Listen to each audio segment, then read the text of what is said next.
La Red Apostólica Reino y Avivamiento presenta Apóstol Max Hevelin. Dios está sacando a los mentirosos. God is taking out those Dios está liars. sacando a los And He's religiosos. taking out those religious Dios me people. limpia el camino. God is clearing the Es que path. tengo que entrar a la It's temporada. because I need to enter into Eso the es season. liberación. That is to be set free. Eso es salvarte. That is to save you. Una cita imperdible y poderosa. Apóstol Max Hevelin. Siempre contigo. Bienvenidos. Comenzamos. Y quiero compartir, lo hemos publicado, el título de este mensaje se llama El Poder del Pacto. En todos los tiempos, desde el inicio y aún antes del inicio de la creación, todo lo que Dios ha establecido, todo lo que Dios ha creado, todo lo que Dios ha hecho, todo lo hizo por medio de un diseño, y cada diseño tiene un acuerdo en sí mismo. Un acuerdo es un pacto es un acuerdo. Y el diccionario dice sobre la palabra pacto que es un acuerdo entre dos o más personas que obliga a ambas a cumplir una serie de condiciones. Escuche, un pacto es un acuerdo entre dos o más personas que obliga a ambas a cumplir una serie de condiciones. Entonces, ¿qué es lo que esto revela? Que cuando se establece o alguien establece un pacto, lo que está haciendo, lo que está celebrando es un acuerdo mínimo entre dos personas o más, en las cuales ambas personas o más están comprometidas ¿a qué? A cumplir una serie de condiciones. Escuche, desde antes de la creación del mundo, Dios tenía preparado un pacto para Dios poder reconciliar al hombre consigo mismo ante cualquier situación que pudiese el hombre cometer e infringir la ley de Dios. Esto es desde un principio. Entonces hubo un pacto. Todos sabemos que el hombre y la mujer, cuando fueron creados, pecaron contra Dios, pecaron contra la ley de Dios, desobedecieron los principios de Dios, y es allí donde se genera un juicio, y un juicio genera una condena. El hombre y la mujer estamos condenados a la muerte eterna, condenados a la eternidad en un infierno de sufrimiento, de dolor, por causa del pecado y por causa de la desobediencia. Sin embargo, así todo, sin el ser humano merecer absolutamente nada, Dios determina a activar y hacer un pacto entre Él y el ser humano, entre el hombre y la mujer. Ese pacto fue enviar a Jesucristo, su Hijo, a la tierra, al mundo, para que Cristo pudiese reconciliar la relación totalmente arruinada y rota entre Dios el Creador y el hombre y la mujer, su creación. Allí tuvo que haber un acuerdo. ¿Cuál fue el acuerdo? En que Dios enviaba a la tierra a su Hijo en forma de hombre, y ese hombre era el medio, ese hombre era el mediador del pacto. Jesús tenía que morir y resucitar, y allí se cumpliría fielmente el pacto entre Dios y el hombre. Ahora, dijimos que un pacto es un acuerdo entre dos o más personas. Si Dios estableció un pacto, significa que hay un acuerdo entre Dios y el ser humano, entre el hombre y la mujer. ¿Cuáles son las condiciones que Dios establece en ese pacto? Dios perdona el pecado del hombre y la mujer. Dios justifica al hombre y la mujer a través de la vida, la muerte y la resurrección de Jesucristo. Las condiciones de Dios son: yo doy a mi Hijo en forma de hombre para que Él muera en un sacrificio, Él muere en una cruz, y él va a resucitar y va a tener potestad y autoridad sobre el pecado, aún sobre la muerte. Pero a nosotros, al ser humano, también nos dejó condiciones. Dijimos que el pacto son condiciones que las dos partes tienen que cumplir. ¿Cuál es la condición para el ser humano? Que nosotros creamos en Jesucristo, que es el Hijo de Dios, que es el enviado de Dios, y es la única forma, la única persona y el único medio para que el hombre pueda reconciliar su situación de pecado contra Dios. Entonces Dios dice, ok, el hombre ya está destituido de la presencia de Dios. El hombre ya está apartado de todo beneficio, de toda bendición, de todo principio, de toda promesa. Ya está apartado por causa del pecado.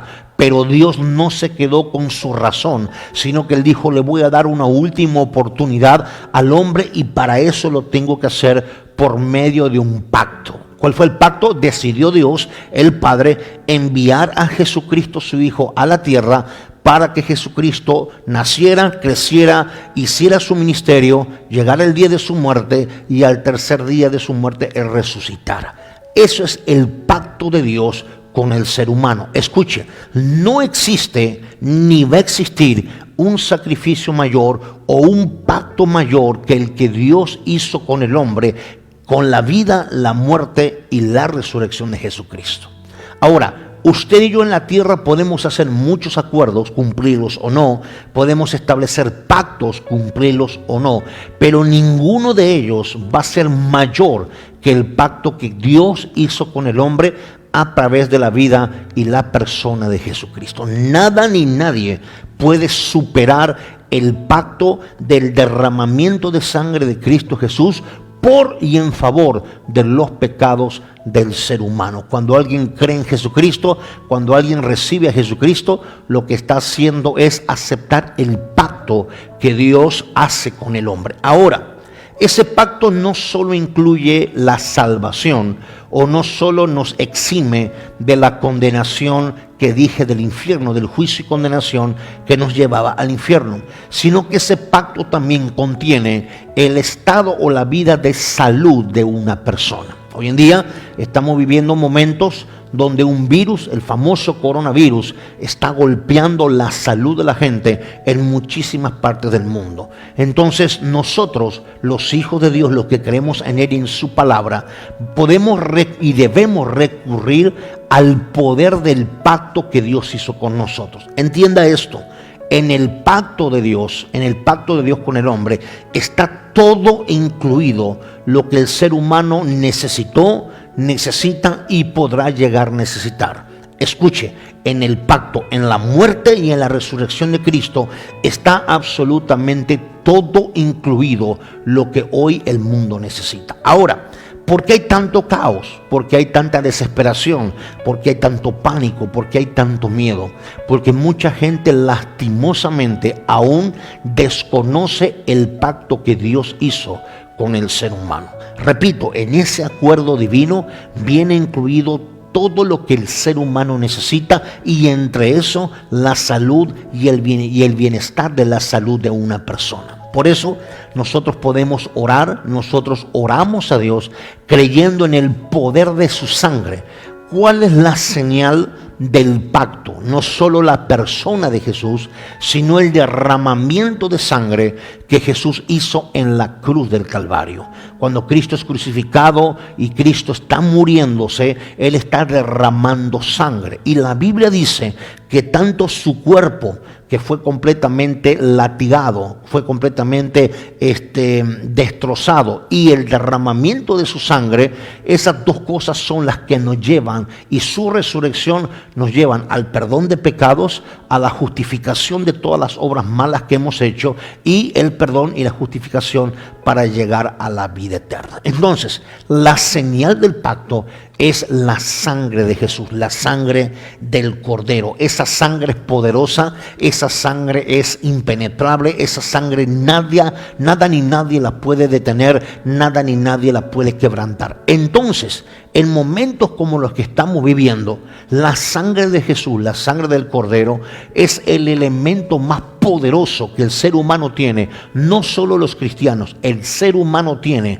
para apelar, para recurrir a Dios, y por medio de ese pacto y por medio de la señal de la sangre, nosotros podemos estar no solo perdonados, sino también protegidos y cubiertos de toda enfermedad, de toda peste, de todo virus y de todo aquello que venga en contra de nuestra naturaleza de salud. Ahora, usted dirá, pero bueno, pastor, pero existen enfermedades, existen dolores, existen malestares. Claro que sí, Pero la Biblia dice que en la llaga de Jesús, que es una llaga, es la carne, la piel abierta por causa de una enfermedad o por causa de un golpe, por causa de un accidente. Esa llaga que Cristo brotó de su cuerpo por causa de tanto castigo, que brotó de esa llaga sangre. Esas llagas, dice la Biblia, son las que nos curan, son las que nos sanan y las que quitan toda posibilidad de enfermedad y toda posibilidad de contagio. Nosotros creemos en el nombre de Jesús que estamos cubiertos por esa sangre,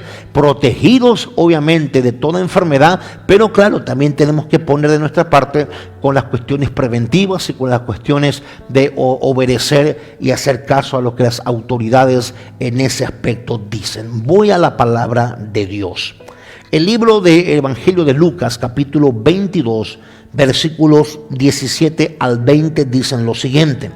Y habiendo tomado la copa, aquí está hablando Jesús, habiendo tomado la copa, dio gracias y dijo: tomad esto y repartirlo entre vosotros, porque os digo que no beberé más del fruto de la vid hasta que el reino de Dios venga.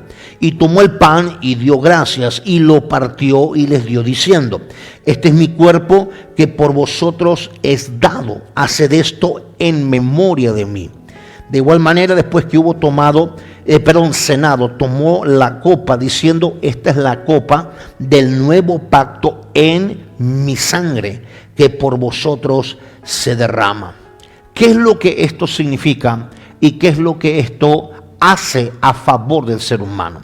Aquí Jesús está en la famosa última cena con los discípulos, con sus apóstoles. Después de esta cena, Cristo fue entregado por Judas, tomado por los soldados romanos y llevado al inicio del proceso de lo que va a ser su juicio, su condena, próxima crucifixión y después, lógicamente, su resurrección. Pero aquí Cristo está en la última cena. Cristo está compartiendo un momento íntimo, personal con sus discípulos y les dice: agarra pan.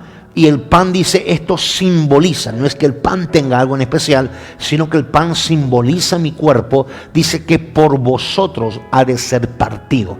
Jesús fue crucificado después de un largo proceso de castigo, un largo proceso de golpes, que el cuerpo fue totalmente mutilado.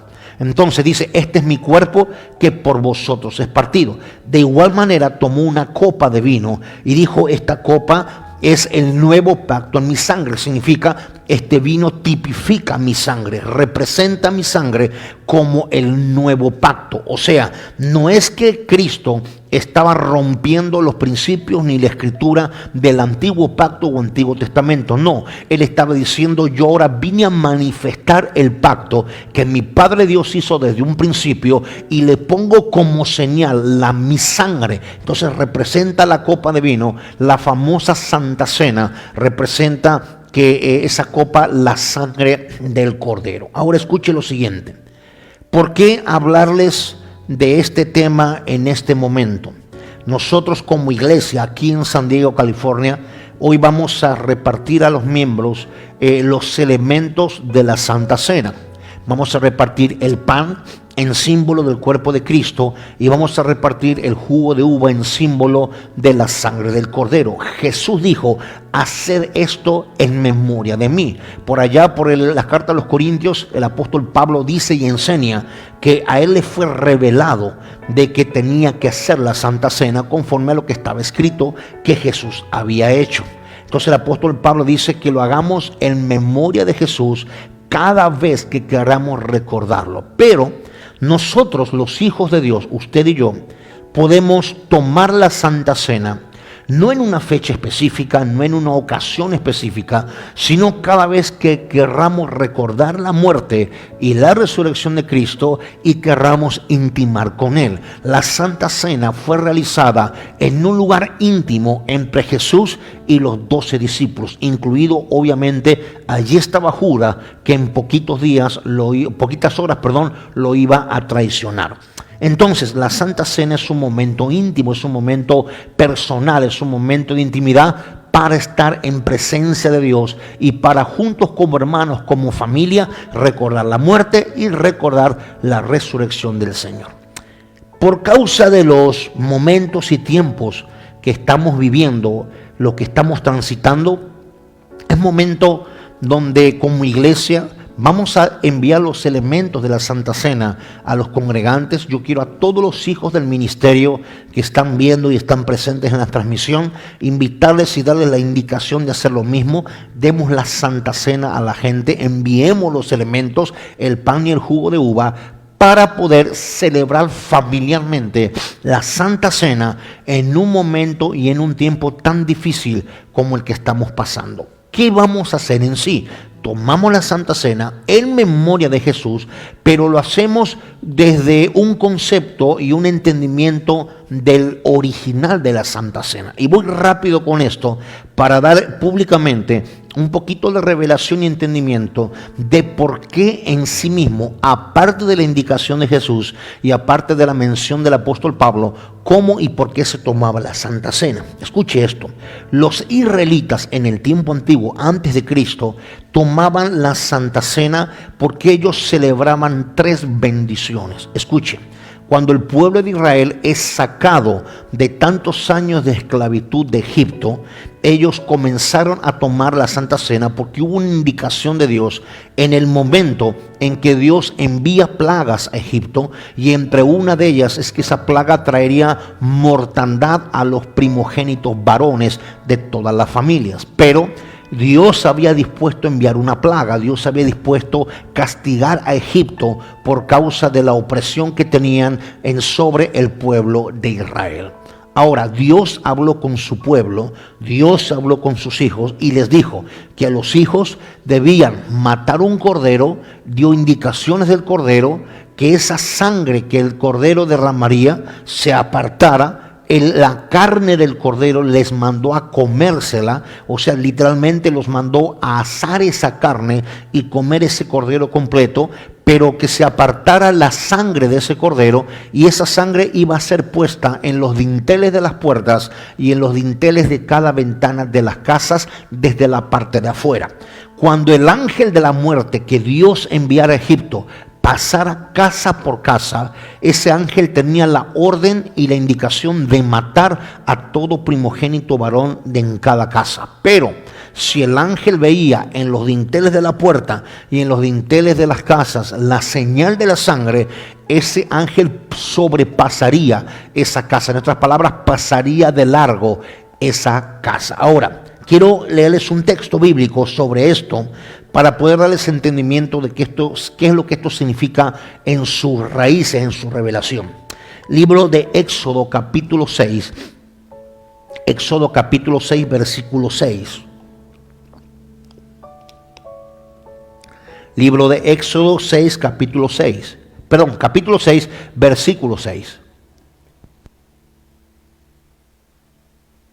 Dice lo siguiente: por tanto, dirás a los hijos de Israel: yo soy Jehová, y yo os sacaré de debajo de las tareas pesadas de Egipto, y os libraré de su servidumbre, y os redimiré con brazo extendido y con juicios grandes. Escuchen, esta fue la palabra de Dios. Escuchen, esta fue la palabra. Dile a mi pueblo: yo soy Jehová. ¿Qué voy a hacer? Dice: los sacaré de debajo de las tareas pesadas de Egipto, los voy a librar de su servidumbre y los voy a redimir con brazo extendido y con grande juicio. Entonces, ¿qué hacían los judíos en el tiempo antiguo y cómo celebraban en lo que hoy llamamos las Pascuas? Que por cierto, estamos a vísperas, dentro de no muchas semanas vamos a estar literalmente celebrando Pascuas. Entonces, ¿qué hacían los judíos? La primera bendición que ellos celebraban, escuchen, la primera bendición que los judíos celebraban era que Dios los había sacado de debajo de las tareas pesadas de Egipto. Egipto para nosotros hoy representa toda opresión. Egipto representa todo peso que el sistema en el que vivimos, el pecado incluido, nos pone encima. Todo sufrimiento, toda enfermedad, toda dolencia, toda preocupación, todo estrés, toda depresión que el sistema, las situaciones en las que vivimos nos pone, el mismo sistema nos acelera, nos aprieta, nos obliga a muchas cosas. Esas son las tareas pesada. Eso representa para nosotros hoy. Pero la promesa de Dios es: yo voy a sacar de debajo de las tareas pesadas de Egipto. Y a través del pacto de Dios, a través de Jesucristo, Él nos sacó del peso del pecado. Él nos sacó del juicio de condenación eterna a cada uno de nosotros. Así que Israel primero celebra de que Dios los sacó de Egipto, y obviamente los sacó de las tareas pesadas de Egipto. Segundo, Israel celebra, dice, porque Dios les dijo: y os libraré de su servidumbre. ¿Qué significa? Yo te rescato de todas tus ataduras. Escuche, lo primero que hace el pecado sobre una persona es atarlo. Significa cortarle la libertad que Dios le dio al ser humano al crearlo. Todo tipo de pecado, lo consideremos pequeño, mediano, grande o mega, todo tipo de pecado termina atando a una persona, limitando su libertad, limitando la condición original con la cual Dios le ha creado y Dios le ha hecho. Entonces, lo segundo que Dios hace cuando envía al ángel de la muerte y lo saca al pueblo de Israel de Egipto es liberarlo de todas sus ataduras. En el caso nuestro, Cristo, cuando vino a la tierra, trajo el poder y el ministerio de la liberación.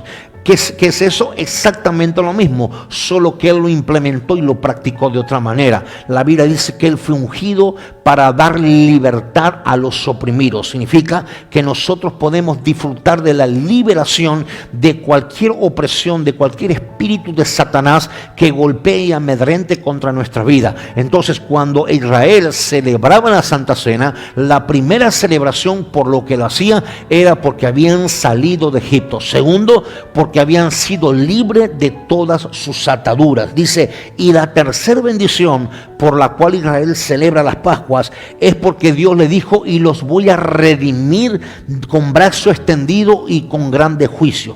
¿Qué esto es lo que significa? Los voy a redimir. La palabra redimir significa rescatar. En otras palabras, Dios le está diciendo a Israel: yo los voy a comprar de nuevo. Van a volver a ser de mi pertenencia. Mientras estuvieron bajo la esclavitud, bajo el azote, bajo la atadura, ustedes pertenecían al pecado, pertenecían a Egipto. Pero ahora yo los he redimido, yo los he rescatado, yo los vuelvo a comprar. Éramos esclavos, escuche, éramos esclavos del pecado, éramos esclavos de la tristeza, éramos esclavos de la depresión, éramos esclavos de vicios, éramos esclavos de malos hábitos, de malas costumbres. Eso es tiempo pasado. Pero cuando vinimos a Cristo y Él nos encontró perdidos como estábamos, nosotros fuimos sacados del pecado, fuimos sacados de Egipto, nuestras ataduras fueron completamente rotas y Cristo nos compró por medio de su sangre.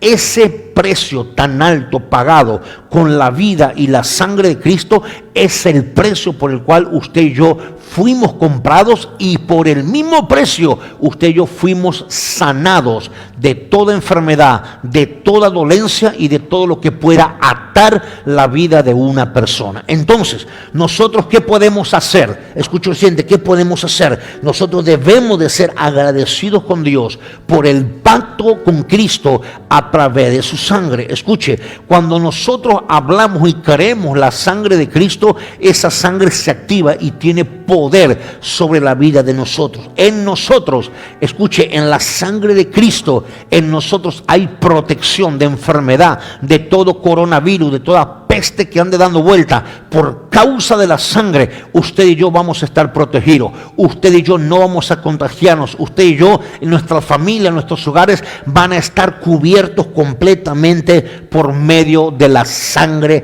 del Cordero. Entonces, escuche, Israel celebraba tres bendiciones: haber salido de Egipto, haber sido liberado de las ataduras del pecado y haber sido comprados nuevamente por Dios. Nosotros en Cristo, y cuando tomamos la la Santa Cena participamos del pan y participamos del jugo de uva o del vino, nosotros estamos reconociendo que fuimos sacados por el poder de Dios del pecado, que fuimos desatados de nuestras ataduras por el poder de la sangre y el nombre de Jesús, y nosotros fuimos comprados otra vez por medio del precio tan alto de sangre. Entonces, cuando usted en su casa o en su iglesia, en su ministerio, celebra la Santa Cena, en otras palabras, usted está celebrando: yo he sido comprado de nuevo. No solo estoy cumpliendo un mandato de Jesús, sino estoy declarando públicamente en el mundo natural y en el mundo espiritual: yo he sido comprado de nuevo. Ya no pertenezco al Egipto de mi vida, ya no pertenezco al pecado, yo ahora pertenezco a Cristo.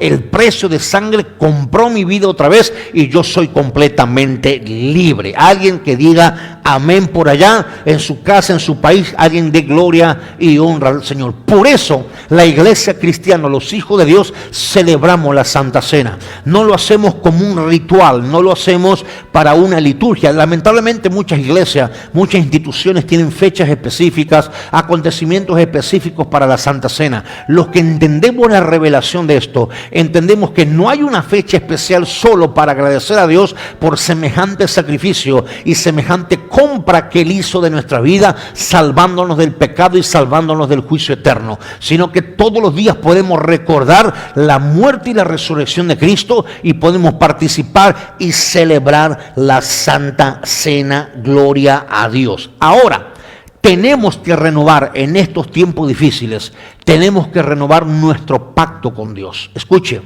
nosotros tenemos un pacto con Él. Dije al principio que un pacto es el acuerdo de dos o más personas que están obligadas a cumplir las condiciones de dicho pacto. Dios cumplió su parte. ¿Cuál? Enviar a Jesucristo, llevarlo a la muerte, resucitarlo de los muertos para darnos perdón, justificación, salvación y vida eterna. La muerte del Señor, el derramamiento de sangre y el destrozo de su cuerpo pagaron cada uno de todos nuestros pecados, pero su resurrección, Él venció a la muerte y en su resurrección Él a nosotros nos ha dado la vida eterna. Entonces, por eso dije, con Cristo, en el pacto con Dios, el hombre tiene absolutamente todo y absolutamente todo incluido. Pero hay diseños que Dios ha establecido para sus hijos, para su pueblo y para los que le amamos. ¿Cuáles diseños? Es que todo funciona por un diseño y todo funciona por un diseño de pacto. Escuche, en tiempos de señales, en tiempos de crisis, en tiempos donde más de uno quiere tirar la toalla, donde más de uno está desesperado, no duerme bien, está preocupado por un sinfín de cosas, nosotros tenemos que acudir otra vez al pacto que Dios hizo con nosotros. Si ese pacto tiene poder, escuche, para librarnos del pecado, para romper nuestras ataduras, para comprarnos de nuevo, también tiene el poder absoluto y sobrenatural de sostenernos en tiempos de crisis, de sostenernos en tiempos difíciles y sacarnos victoriosos de los momentos más difíciles. Escuche, para muchos el mundo se está terminando, para otros el mundo está empezando a comenzar. Escuche, los tiempos de crisis son los tiempos donde se ven, se manifiestan y se evidencian los verdaderos cristianos, los verdaderos hijos de Dios que confían en Él, confían en su palabra, confían en su nombre y confiamos en su pacto. Nada más seguro va a haber en estos tiempos difíciles que en la palabra de Dios, y en la palabra de Dios está cada pacto, cada acuerdo que Dios ha hecho con el hombre. Escuche, tenemos que renovar el pacto con Dios. Su parte la hizo, la nuestra es creer en Jesucristo, reconocerlo como Salvador, reconocerlo como nuestro único y suficiente Dios, y que de Él vienen y proveen todas las cosas. Mucha gente en estos tiempos está confiada en su trabajo y hoy no puede trabajar por la cuestión de las cuarentenas, por la cuestión de las limitaciones gubernamentales. Mucha gente está confiada más en sus empresas que en Dios, en sus conocimientos que en Dios, en sus cosas materiales que en Dios. Sin embargo, en momentos así se reluce, se nota, se revela la gente que ama a Dios y que confía ciega y plenamente en Dios. Dios es fiel a su pacto. Él no puede fallar a lo que Él ha establecido. Ahora nosotros debemos hacer nuestra parte, pero escuche, para eso Dios también, dentro de su pacto, dentro de todo eso incluido, Dios ha puesto diseños.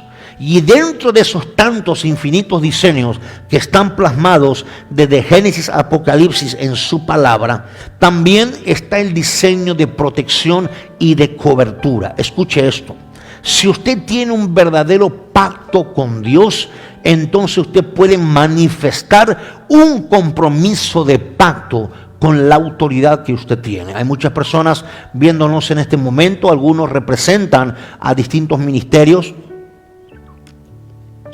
y a distintas iglesias, a distintas personas. Y si usted tiene un pastor, usted tiene un apóstol, tiene una autoridad, un líder sobre su vida, usted, si renueva el pacto con Dios, usted puede tener un compromiso de pacto con el hombre. Escuche, no es que voy a confiar en el hombre más que en Dios. No es que mi compromiso con el hombre tiene que ser mayor que el compromiso con Dios. Jamás. No existe mayor pacto que el de Cristo, por lo tanto no hay nada más alto que aquello. Una vez que usted y yo tenemos ese pacto establecido, restaurado y bien aplicado y bien practicado de nosotros hacia Dios, nosotros podemos manifestar un compromiso con la autoridad para estar protegidos y hacer cosas sobrenaturales y ver el poder de Dios, el poder divino, manifiesto todos los días y en cualquier momento sobre nuestra vida. Permítame leerle unos párrafos más de la palabra de Dios. Vaya al segundo libro de Reyes, capítulo 2, segundo de Reyes, capítulo 2, versículos 8 al 14.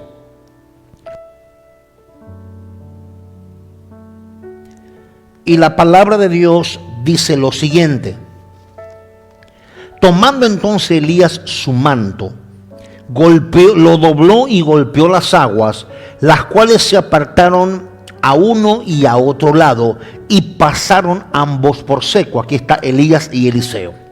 Cuando habían pasado, Elías dijo a Eliseo: pide lo que quieras que haga por ti, antes que yo sea quitado de ti. Y dijo Eliseo: te ruego que una doble porción de tu espíritu sea sobre mí. Él le dijo: cosa difícil has pedido. Si me vieres cuando fuere quitado de ti, te será hecho así, mas si no, no. Y aconteció que yendo ellos y hablando, he aquí un carro de fuego con caballos de fuego apartó a los dos. Y Elías subió al cielo en un torbellino. Viéndolo, Eliseo clamaba: Padre mío, carro de Israel y su gente de a caballo. Y nunca más le vio, y tomando sus vestidos, los rompió en dos partes. Alzó luego el manto de Elías, que se había caído, dice, y volvió y se paró a la orilla del Jordán. Y tomando el manto de Elías que se le había caído, golpeó las aguas y dijo: ¿dónde está Jehová, el Dios de Elías? Y así que hubo golpeado del mismo modo las aguas, se apartaron las aguas de un lado a otro, y ahora Elías pasó por el medio, en este caso en seco. Escuchen, aquí vemos un cuadro bíblico donde se encuentra Elías, el profeta Elías, y Eliseo, pero también se encuentra una autoridad espiritual sobre un discípulo y se encuentra un padre sobre un hijo. Escuche, Elías y Eliseo. Llega el momento en donde Elías ya tenía la indicación de Dios de que él iba a ser tomado por Dios y ya iba a ser recogido. Elías iba a regresar a la presencia de Dios. Elías iba a morir. Así que de repente Elías le dice a Eliseo: pídeme algo antes de que yo sea quitado de ti. Pídeme algo que yo pueda heredarte como padre, como autoridad, como profeta, yo pueda heredar sobre ti. Y Elías no pidió riquezas, Elías no pidió sabiduría, Elías no pidió cosas, Elías pidió lo que generaba todo eso. Y le dice: yo quiero que me des una doble porción, o me heredes una doble porción de tu espíritu. Cuando hablamos del espíritu, estamos hablando no del espíritu humano en sí mismo, sino del espíritu, de la porción del Espíritu de Dios, o del manto de autoridad que Dios le ha dado a un hombre. Eso es lo que Eliseo le estaba pidiendo a Elías como herencia y se lo estaba pidiendo en una doble porción. Escuche, ¿qué tiene que ver esto con lo que venimos hablando tanto de la Santa Cena como de los tiempos en los que estamos viviendo? Ponga atención. Elías le habían demostrado a Eliseo que con el manto que él cargaba, que era un manto natural, lógicamente, pero ese manto representaba la autoridad espiritual que Elías cargaba. Entonces de repente Elías tenía que cruzar el Jordán, no había manera de hacerlo. Elías toma el manto, dice, lo dobla en dos, y Elías con ese manto golpea las aguas, y las aguas se abren hacia un lado y hacia el otro, y la Biblia dice que los dos pasaron al otro lado. Pero en ese momento dice la Biblia que Elías fue rescatado, fue tomado por Dios, y Dios se lo lleva en un torbellino, y Eliseo está viendo aquello. Ahora, para que esto sucediera, para que se cumpliera el pedimento de Eliseo de recibir la doble porción, Elías le había puesto una condición. ¿Cuál? Es que estés conmigo el día y el momento en que yo sea tomado de la tierra y me vuelva con el Padre. Entonces vas a tener, si quieres esa doble porción, vas a tener que sostener conmigo la relación cercana que hay entre una autoridad y un discípulo, y entre un padre y un hijo. Tendrás que cumplir este requisito para que yo te herede lo que me estás pidiendo, porque cosa difícil has pedido. O sea, hay cosas que usted y yo podemos heredar que vienen en lo incluido del pacto con Dios, pero se manifiestan a través de un diseño. O sea, Elías no podía darse el lujo de perder tiempo ni estar en otro lado si no fuera al lado de Elías hasta que Dios lo recogiera. Esto así sucedió, y cuando Dios recoge a Elías en carros de fuego, dice la Biblia, Eliseo clama en voz alta y dice: Padre mío, reconoce a Elías, Padre mío, Israel y su gente de a caballo. Y dice que en un torbellino Elías desapareció. Elías no vio la muerte como hoy los seres humanos la vemos. Elías fue rescatado y llevado al cielo. Claro, de todo lo que ahí sucede, lo que cae a la tierra son las vestiduras de Elías, y cae el manto que Elías usaba, que representaba el manto de su autoridad.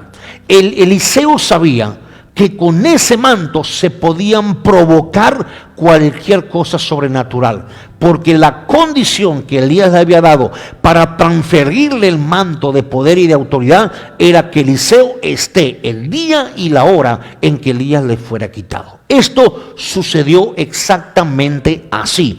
Entonces Elías dice: voy a ver si es cierto que el requisito que el Padre me puso, el Padre espiritual me puso, yo lo cumplí, y a ver si es cierto, si tengo o no tengo esa herencia. Así que, ¿qué hace Elías? Levanta el manto, Eliseo levanta el manto de Elías, que había caído porque Elías había sido recogido, lo dobla en dos, golpea las aguas del Jordán, y de la misma manera que el Padre lo había hecho, la misma manera Eliseo, el Hijo, lo estaba logrando hacer. En ese momento, el manto del Padre se activa sobre el manto del Hijo. Ahora, ¿de qué nos sirve esto hoy en día a nosotros? Esta palabra, esta revelación, ¿de qué nos sirve? De que los diseños de autoridad, los diseños de paternidad que Dios ha establecido, sirven para nosotros, sus hijos, hacer cosas semejantes y poderosas aquí en la tierra, porque hemos recibido tanto el manto de Cristo, porque viene incluido en todo el paquete, por llamarle así, de salvación, pero también incluido el manto de nuestra autoridad espiritual. En tiempos tan difíciles como estos, usted y yo debemos de hacer lo siguiente: estar ordenados en nuestro pacto y relación con Dios como primera y primordial cosa. Estar en línea con Dios exactamente como Él lo ha establecido. Él cumplió su parte, nosotros cumplimos la nuestra. Pero también, como estamos en línea, arrepentidos y ordenados con Dios, de la misma manera actuamos y respondemos en compromiso con nuestra autoridad. Y el manto de nuestra autoridad se activa y vive activamente activo sobre nosotros para golpear las aguas de la depresión, para golpear las aguas de la pobreza, para golpear las aguas de las finanzas, para golpear las aguas de la enfermedad, para golpear todo aquello que hoy se ha levantado, incluido el coronavirus.